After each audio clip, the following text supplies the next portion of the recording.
I have a big presentation tomorrow to the whole leadership team. That's a great opportunity. It should be, but I just feel sick. I have this thought on a loop in my head. This is it. This is the day they finally figure out I don't know what I'm doing. Why do I feel like a fraud? You're asking the wrong question. What do you mean? It's the only question. How do I stop feeling like this? Most people think the goal is to eliminate that feeling. They see it as a problem to be solved. It is a problem. It's stopping me from focusing. It makes me doubt everything. That sounds logical, but what if the feeling itself isn't the enemy? What if your attempt to fight it is what's keeping you stuck? I don't understand. If I don't fight it, it will take over. The real problem isn't the feeling of being a fraud. It's our definition of what it means to be competent. What's wrong with the definition? Competent people know their jobs. They're experts. They don't feel like they're guessing. And where did we get that idea? From watching others. We see the final product, the smooth presentation, the confident answer, the finished project. We see the performance. We don't see the process. The messy parts, the drafts they threw away, the hours of confusion. Exactly. So we create an image in our mind of a truly competent person. This person is flawless. They have all the answers. They never feel doubt. And then we compare our messy, internal reality to that perfect external image. And of course, we don't match up. My reality is full of questions and uncertainty. Theirs looks like complete confidence. And that gap, that space between your reality and the ideal, that's where the feeling of being a fraud lives. The problem isn't you. It's the gap. There is a huge discrepancy. A discrepancy? A mismatch between the ideal and the real. So you're saying I'm not a fraud, I just have an impossible standard for what it means to be real? Think of it like this. Imagine learning to play the piano. You see a concert pianist play a beautiful piece of music. You then sit down at the piano and your hands are clumsy. You hit wrong notes. You are not a fraud. You are simply a person who is learning. High-level professional work is the same. You are always learning. But I'm not a beginner anymore. I have years of experience. I should be the concert pianist by now. The music is always getting more complex. The moment you are in a role where you feel 100% comfortable is the moment you have stopped growing. That feeling of slight uncertainty isn't a sign you are an imposter. It's a sign you are being challenged. It's a sign of growth. Okay, I can see that. It's a bit of a relief. But it's not just about the standard. It's about my actual successes. When something goes well, I don't feel like I earned it. Let's talk about that. When you succeed at a difficult project, what's the story you tell yourself? Honestly, I think, wow, I got lucky. Or the team was amazing. They saved me. Or even, they didn't ask the really hard questions, so I got away with it. Why do we do that? It feels humble, but it's actually a defense mechanism. If your success was just luck, then if you fail next time, it isn't your fault. It protects your ego from the pain of failure. That's uncomfortably accurate.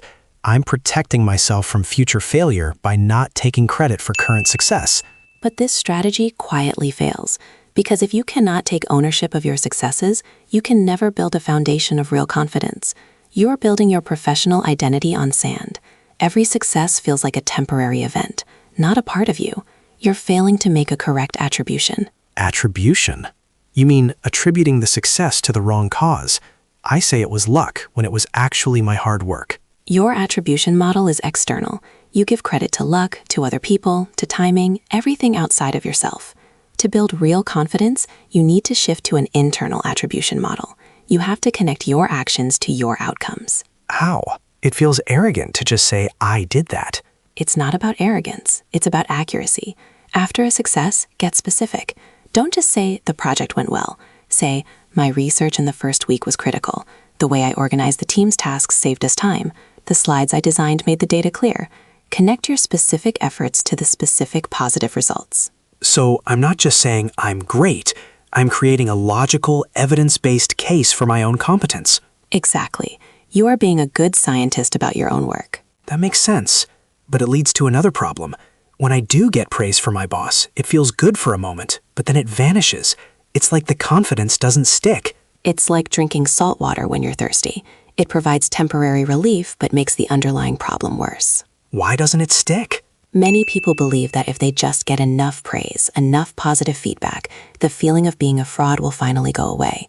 They are constantly looking for someone else to tell them they are good enough. I do that. I wait for my manager's email after a presentation. I need to hear "great job." And this need for external approval quietly fails because it makes you powerless. Your sense of professional worth is in someone else's hands. It rises and falls based on their mood or their comments. You never learn to generate that feeling for yourself. The real skill is not to get more praise, but to need it less. You have to learn to truly internalize your accomplishments.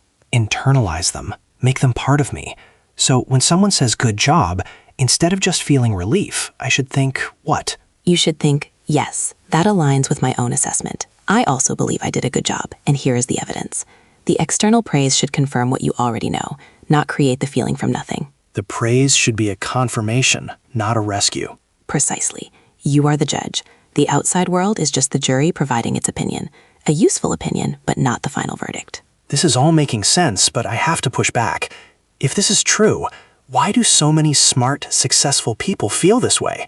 And a bigger question for me. This feeling of being a fraud, it keeps me working hard. It keeps me checking my work. It makes me over-prepare. If I stop feeling this way, what if I become lazy? What if I get arrogant and start making mistakes? That is the core fear. The belief that this anxiety is the source of your success, that the fear is what makes you good at your job. Yes, it feels like a necessary evil. Let's separate two things, the desire to do good work and the fear of being exposed as a fraud. The first one is your drive, your ambition, your professionalism. That is the engine. The second one, the fear, is like driving with the emergency brake on. You are still moving forward, but you are creating enormous friction, heat, and stress. You are succeeding despite the fear, not because of it. So I'm mistaking the friction for the engine. Yes. Imagine how much more smoothly you could work, how much more creative energy you would have if you weren't spending 50% of your mental power just managing that fear. You wouldn't become lazy. You'd become more efficient, more focused. That's a powerful idea, that I'm not powered by fear, I'm just burdened by it. So how do all these pieces fit together? The impossible standard, the luck, the need for praise? It's a self-perpetuating cycle, a system. It starts with an impossible definition of competence. This creates a constant discrepancy between your ideal and your reality, which makes you feel like a fraud. Okay, step one. Because you already feel like a fraud, you cannot accept your successes, so you use a faulty attribution model, giving credit to external factors like luck. Step two, makes sense. And because you don't attribute success to yourself, you are unable to internalize your accomplishments. Your confidence doesn't grow. Right, step three. This failure to internalize success makes you desperate for external approval. You need someone else to tell you you're okay. This need for others to validate you makes your sense of self-worth very fragile. And that just keeps the whole cycle going. Because even when I get validation, it doesn't stick because I haven't internalized it. The whole system is designed to perpetuate itself. Exactly. The whole system is designed to perpetuate that feeling of being a fraud. The only way to break it is to attack the foundation, your definition of competence. So let me see if I can put this in my own words. I feel like a fraud because of a discrepancy between my real process and an imaginary ideal of perfection. Correct. This feeling causes me to misattribute my successes to luck, which means I can never truly internalize them. Yes? This whole cycle will perpetuate itself unless I stop seeking external validation and learn to validate myself based on evidence. You've got it. You see how the language helps?